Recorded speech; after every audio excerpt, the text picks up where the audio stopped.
My job is very much about understanding change. Like, we live in a world where technology is making change faster and faster every day. And that pace of change is accelerating. And that means at some point in time, you'll look back on this moment and you'll be nostalgic about how slow, simple, straightforward things were. You'll kind of hark back to these simple times.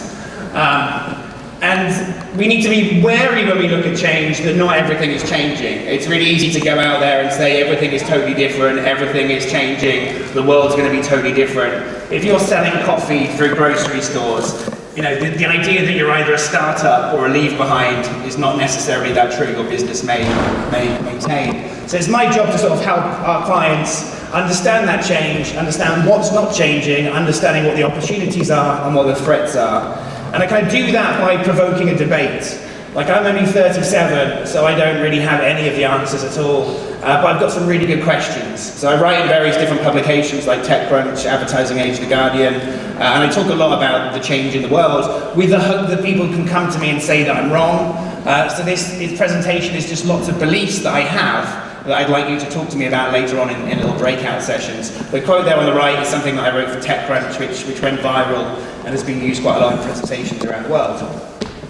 I was going to do a very boring presentation to do with media trends with data, and then talking to a few of you yesterday, you seemed way more interesting than that. So I thought I'd do something a little bit more punchy and profound.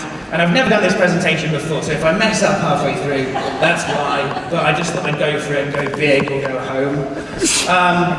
Now, in advertising, we talk a lot about change. We're quite smug, you know, because Nokia didn't see the iPhone coming. You know, blockbusters didn't see Netflix coming, and we like to think that we've made lots and lots of changes to make sure that we're not like that. And we talk about change a lot, but I profoundly believe that we've not changed anything like enough. You know, if you look at things like pre-roll advertising, we celebrate this as being great digital advertising, whereas actually we've just taken TV ads and we've stuck them on the internet and we've called them pre-rolls. I know because I did some of the very first pre-rolls in the world, and you looked at the media plan and you kind of freaked out because we'd never seen this before. So we just sort of stuck the TV ad on there and hoped for the best. And no one's ever challenged that. This ad on the left here is from Coca-Cola from the 1770s. And most digital display ads look remarkably similar. You can take something like a print ad from Coca-Cola from the 1820s and you can stick it on Instagram, and you can be very smug that you really understand social media and that you really understand mobile because you're doing something new. Actually, there hasn't been that much change. Branded content. You know, the Ridge and Furrow magazine, I think, was from about 1893. If you do branded content today, people think you're very sexy and very future-focused, whereas actually we've been there before. You know, even the Michelin guides, I think, came from the 1900s. And finally, and I'm not trying to depress us all here, but finally, if you look at something like e-commerce, I mean, this is the Sears catalogue, I think, from 1916 on the left-hand side. You know, modern websites don't look that different. So for a technology that's supposed to have changed everything, we haven't really changed that much. So this is the Olympic Games opening ceremony. I wasn't there. But the idea here is about electricity. Because if you look at factories before electricity, they look like this. I think I've got a pointer. But you can see this kind of power belt going down the side, and then that sort of drives these belts here. And what drove this whole thing here was a big steam engine. And factories around this time were pretty efficient. Everyone was quite happy with them. Then electricity was discovered, and what they did is they changed this power belt so that it was powered by electricity. So after electricity, factories looked absolutely identical. And for several years, people were quite happy with that change because it was a little bit more efficient, it produced less pollution, they employed slightly fewer people in the turbine, but basically nothing changed. So nothing changed, but everybody was happy. Now, about 30 years later, what people really realized that electricity meant was that everything was different. So the machines in the factory could be arranged in completely different ways. The factory could be located in completely different places. It could now be located near the ports or near the sources of labor rather than near the power supply. And everything changed. So if you took electricity and applied it to the existing structure, nothing really changed, although you felt like it did. Whereas if you reimagined the whole factory around electricity, everything was completely different. And I think that's a really good approach to think about advertising and to think about business in the modern era. Because at the moment, I don't know if this is a show in Germany, but our approach towards digital technology feels very much like Pimp My Ride, where what they probably need to do is buy another car, but what they actually do is they just put a really nice paint job on it. So it's a kind of veneer of progress, and I think that's very much how we're kind of operating in the modern time. So, what we really need to do is kind of forget everything that's ever happened before in advertising. We need to kind of reimagine advertising based on this new criteria, based on everything being possible, and forgetting all memories. So I'm going to take you through, I think, 7 themes which will help us do that. And I'm doing this really quickly because I've got no time, so I'm sorry that I'm talking so fast. So, a new canvas with 7 themes. The first one is the pervasive web.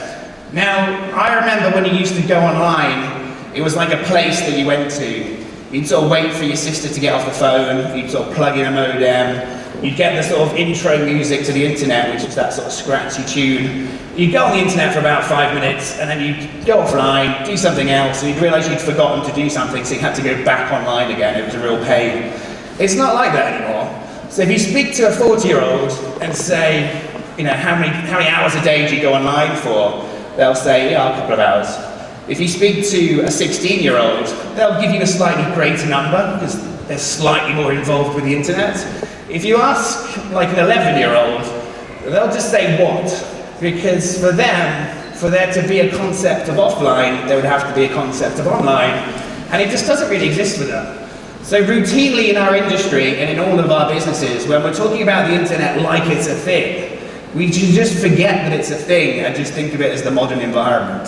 Like e-commerce is just the act of buying stuff. The fact that it comes to people through a website is kind of irrelevant. And it's almost the same with mobile. Again, lots of retailers will celebrate their mobile commerce business. They're just buying stuff. It just happens to be the internet on a smaller screen.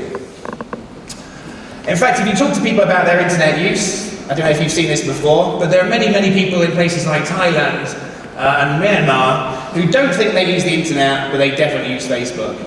And I think that helps kind of explains the kind of the mental way that people are thinking about this. They're not thinking about the technology, they're just thinking about the stuff they get. And there are people like this, you know, so if you ask this guy what he's doing, he's probably going to say he's watching TV. But as a media agency, we have to look at that and go, no, he's totally wrong, he's not watching TV at all, this is a digital buy. And actually, he's probably right. Like, we need to start thinking more about people and less about the things that are important to us.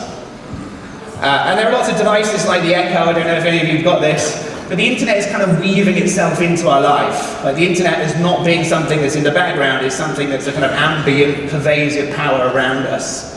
Or things like the dash buttons are good examples as well. So the second thing is that screens are now everywhere. We used to kind of label media channels after the physical device that we consume them on. So a radio would obviously be a radio, a TV would be a TV. There was nothing ambiguous about that at all. Whereas increasingly everything is just a digitally connected screen. So whether it's smart TVs, whether it's VR headsets, whether it's massive screens in cars like the Tesla, whether it's screens in buses. This is Mumbai. I mean, this bus can barely get up a hill, but it's got an incredible sort of system of screens within it. Retail is going to be completely dominated by screens. Things like smart mirrors, things like projected cookers. You just need to imagine a situation where pretty much every surface around us will become a digitally connected screen. So when we're thinking about advertising, we need to sort of forget these assumptions. If it's a digitally connected screen, that means that the images can move. That means that the ads can be bought in real time. That means it's the context that becomes more important rather than how things get to you. Things can be bought programmatically and everything will be supplied digitally. Okay, we're getting towards much more intimate screens and much more intimate data. So in the olden days, you know, if you wanted to watch something, you'd probably go to a movie theatre, hundreds of people, miles away from a massive screen, and you had no control over it. There was no remote control. Then we had the TV, slightly fewer number of people, smaller screen you get closer to with a bit more control. Then we have laptops. This is how I always use my laptop, I don't know about you. Fewer people, preferably your loved one. Even closer, smaller screen, and you now have access to everything. You can go anywhere you want in the world. And the sort of natural progression of this is to the mobile phone. So this is the smallest screen we've ever known. It's the most intimate, it's the most personal, we're closest to it. And this device is now incredibly connected. It's got sensors that know where we are, it knows what the weather's like, it knows how the stock market's performing today, it has access to the entire internet. So these are the most intimate, most personal screens you've ever had. And if you're trying to connect with people, there's never been a better opportunity to do so. Now this journey looks like it could carry on.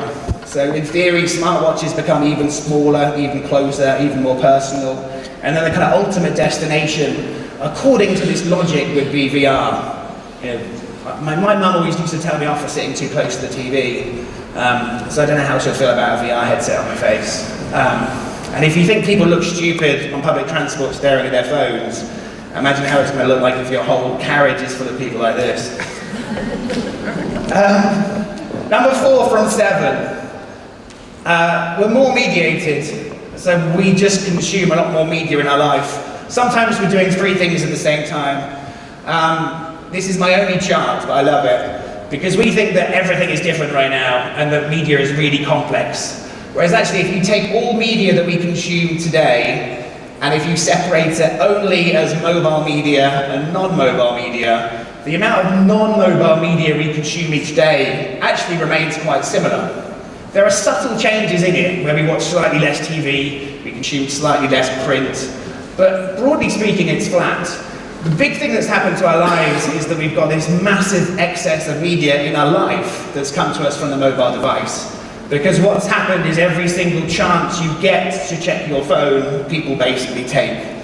So if you're waiting for an elevator, you instinctively now take out your phone. Once you get in the elevator, you then look at your phone again. It doesn't really make any sense, but that seems to be how we're all behaving. And as I travel around the world, that seems to be consistent wherever I am. Whether it's a small regional town in Oxfordshire, whether it's South Korea, we're just staring at our phones the whole time.